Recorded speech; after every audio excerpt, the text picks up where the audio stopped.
নমস্কার, আপনি দেখছেন দিগন্ত বার্তা। আজকের বড় খবর, আবারও রাজ্যে বাড়ছে করোনা সংক্রমণ। গত 24 ঘন্টায় নতুন করে আক্রান্ত হয়েছেন 4 জন। মোট আক্রান্তের সংখ্যা এখন 11। তারা ভর্তি রয়েছেন সরকারি ও বেসরকারি হাসপাতালের আইসোলেশন ওয়ার্ডে। চিকিৎসকেরা জানাচ্ছেন শ্বাসকষ্ট ও অন্যান্য উপসর্গ রয়েছে, তাদের রাখা হয়েছে কড়া পর্যবেক্ষণ। বিশেষজ্ঞদের মতে আতঙ্ক নয়, চাই সচেতনতা। জনবহুল এলাকায় মাস্ক ব্যবহার জরুরি। বয়স্কদের জন্য দরকার বাড়তি সাবধানতা।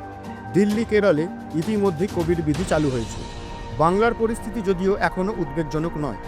প্রশাসন জানাচ্ছে নতুন ঢেউ এলে তাতে মোকাবিলার জন্য সম্পূর্ণ প্রস্তুত আমাদের রাজ্য। তাই গুজবে নয়, বিশ্বাস রাখুন সরকারি তথ্যে। সাবধানে থাকুন, সুস্থ থাকুন। এই ধরনের আরও আপডেট পেতে দিগন্ত বার্তার সঙ্গে থাকুন।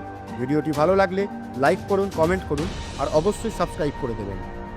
আমরা ফিরছি নতুন আপডেট নিয়ে। আর হ্যাঁ, যদি বিস্তারিত খবর জানতে হয় তাহলে নিচের লিঙ্কে ক্লিক করুন। ধন্যবাদ।